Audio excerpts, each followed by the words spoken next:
Anda kembali menyaksikan Nusantara Siang, pemirsa. Munculnya varian baru virus corona, baik itu di Inggris, Afrika Selatan, maupun di Brazil, memicu kekhawatiran banyak kalangan. Varian B117 atau B117 mula-mula ditemukan di Inggris dan kemudian di Denmark. Virus corona ini yaitu mutasi Inggris yang menyebar ke 70% lebih cepat dibandingkan virus corona di Wuhan. Sejauh ini, varian baru B117 juga ditemukan di berbagai negara di Eropa, Amerika maupun Asia. Dan untuk membahas hal ini kita sudah bergabung bersama Dr. Diki Budiman. Dan pemirsa, inilah Dialog Nusantara Siang.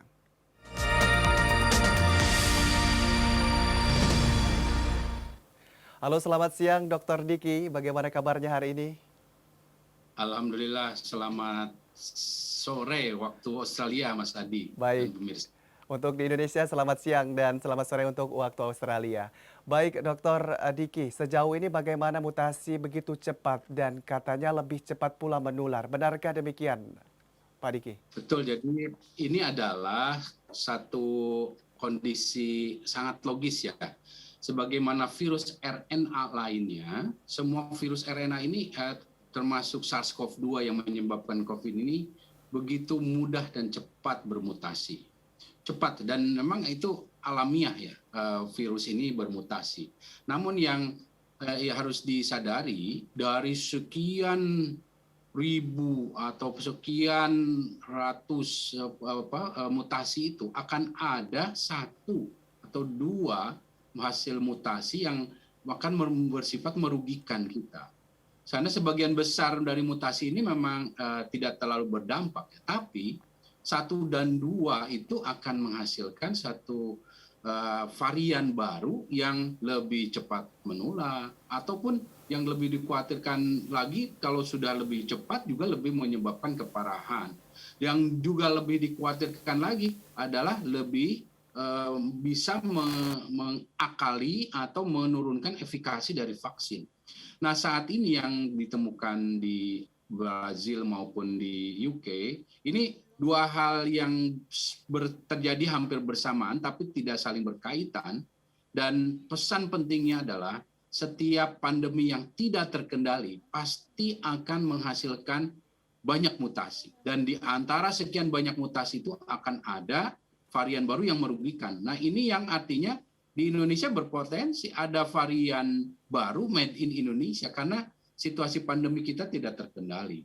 Nah, varian baru yang di Inggris ini selain 70% ya, sebetulnya ada rentang riset 40-70% lebih cepat menular. Baik. Juga 30% lebih cepat akhirnya menyebabkan kefatalan atau kematian.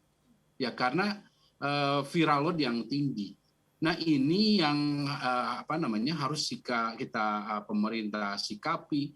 Dan kebetulan kemarin juga saya ingatkan bahwa pada pemerintah ya saat saya diundang ya untuk berdiskusi bahwa kita harus perkuat pengutatan, pembatasan pintu masuk kita ya bandara ini dengan cara apa ya, dengan cara screening ya, datang membawa hasil PCR termasuk di karantina, tidak cukup 5 hari, harus 14 hari, termasuk bila ada yang kasus positif itu harus periksa genome sequencing-nya. Ini untuk memastikan.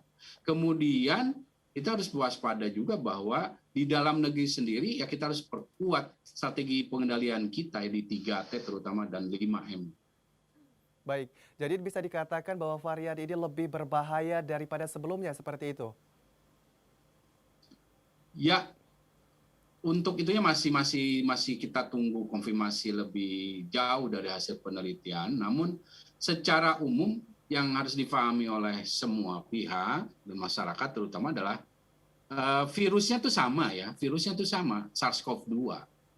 Kemudian penyakitnya sama, mekanisme penularannya juga sama, hanya yang berbeda adalah ada kode genetiknya yang berbeda. Ini yang artinya apa yang harus kita lakukan juga dalam kaitan pencegahan ya masih sama, tapi harus lebih giat dan lebih aktif lagi, atau levelnya harus, kalau misalnya saat ini memakai masker itu sebetulnya sudah disarankan ya betul, kalau masker kain ya yang 3 lapis lah, minimal 2 lapis gitu.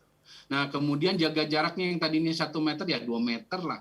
Yang tadinya kapasitasnya longgar-longgar, satu ruangan kapasitas harusnya sudah kan satu orang per 4 meter persegi nih, misalnya 20 meter persegi, ya berarti hanya ada 5 orang di ruangan itu bolehnya. Nah, kalau sebelumnya tidak dipatuhi itu ya sekarang harus dipatuhi. Jangan longgar. Jadi ini sikap yang harus kita respon dari adanya ancaman varian baru ini adalah lebih meningkatkan kewaspadaan. Karena sekali saja varian ini masuk dan akhirnya menyebar di kita, luar biasa.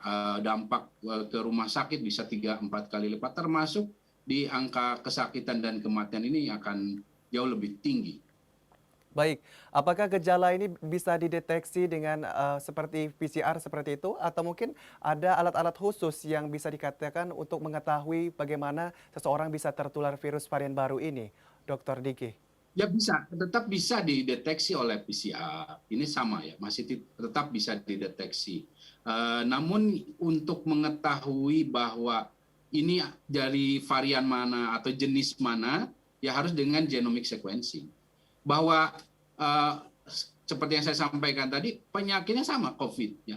Virusnya sama SARS-CoV-2, sehingga masih bisa dideteksi dengan baik itu antigen maupun oleh rapid test antigen maupun oleh PCR. Tapi untuk mengetahui dia jenis yang mana atau varian yang mana, nah ini yang harus diperiksa dengan genomic sequencing itu.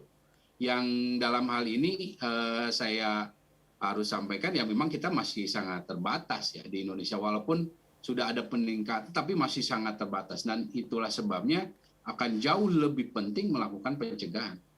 Baik, pencegahannya seperti apa menurut Anda, Dokter?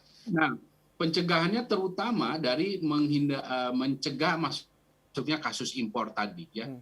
Jadi pengetatan di pintu masuk bandara, perbatasan, dengan terutama dari negara-negara yang sudah terdeteksi ada kasus ya, itu ya lebih baik dilarang dulu ya, dilarang masuk ya. Termasuk bukan hanya yang kaitan dengan varian yang terjadi di Inggris, tapi juga di Brazil ataupun di Afrika Selatan. Termasuk juga di sini adalah kita harus menerapkan bagi warga negara Indonesia ataupun diplomat yang masuk ini untuk membawa hasil PCR, termasuk melakukan karantina. Itu wajib dan tidak bisa sekali lagi 5 hari. Nah, untuk lagi memastikan apakah di Indonesia sudah ada atau belum, karena ini kan sudah terjadi dari sejak November. Betul. 2020. Kita harus melakukan ada yang disebut dengan surveillance di komunitas ya.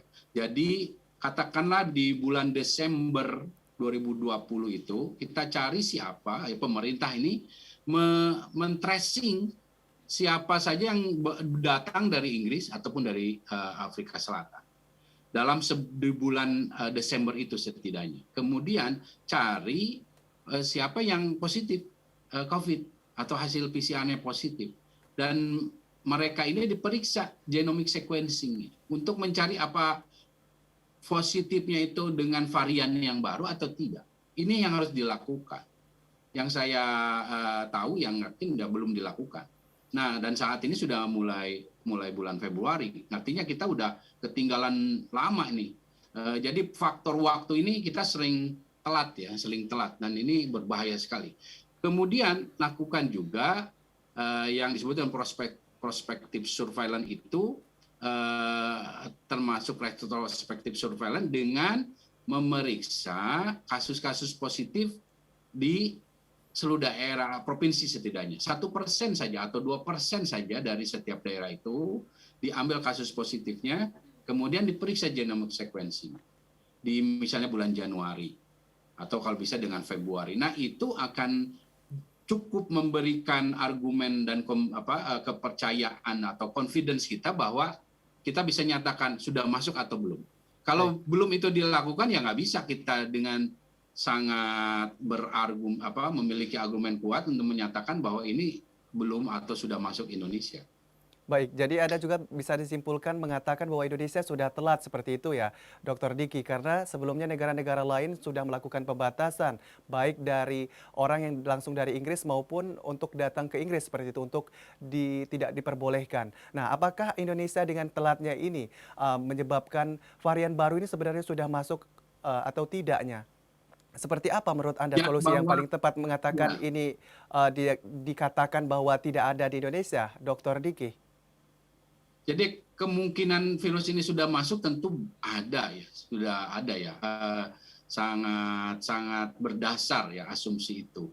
Namun sekali lagi anggapan ini atau asumsi ini akan harus dibuktikan dengan ya tadi genomic sequencing surveillance kita yang masih rendah ini, dan yang juga harus diketahui banyak negara di ASEAN ini sudah mendeteksi varian ini, yang Betul. artinya sangat mungkin sekali Indonesia sudah ada.